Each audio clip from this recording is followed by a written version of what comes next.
Ito ang problema ng magsasaka kapag tag-ulan. Sobra sa tubig.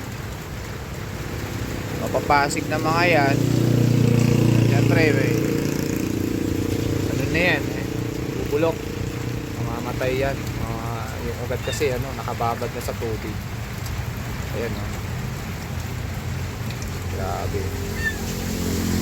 Buhay na nga sila mumunga na Pero ito naman, sobra naman sa ulan.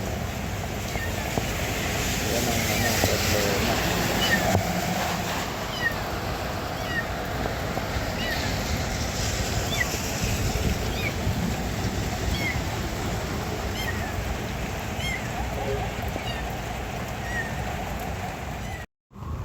Ito kawawa to Ito yung problema ng magsasaka May bunga na nga yung mga sitaw Zoom natin. Yan May bunga na yung mga sitaw. Tapos nalunod sa baha na tong mga tanim. Lalo na yun, ang ganda na ng ampalaya dun Dito pa nga lang Ayan yung mga bunga ng sitaw Hindi naman agad bababa ang tubig niyan pag tumigil ang ulan. Siguro lagpas tuhod ng tubig dito. Ayan Ayan Ito yung problema ng mga magsasaka Maganda na yung tanim. Nagulan naman ngayon. Ayun. Baha na. Ayun tignan mo doon nandun yung tao doon Lagpas bewang na nga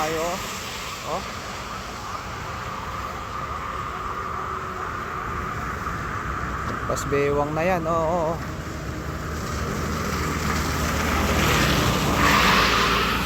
Kawawa naman yung taniman, nalunod na.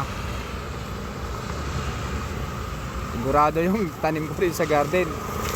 Baka nakakarating sa school, lunod na rin yun. Ganda pa naman yung doon ang palaya. Ito sitaw kasi ito, puro sitaw. Wala na.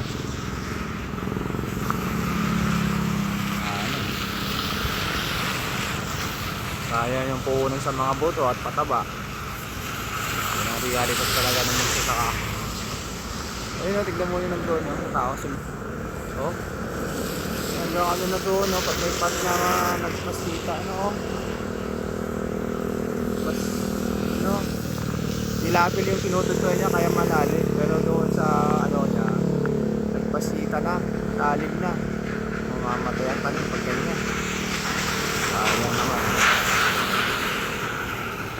Ay, lunod na. Wawa na mga magsasaka.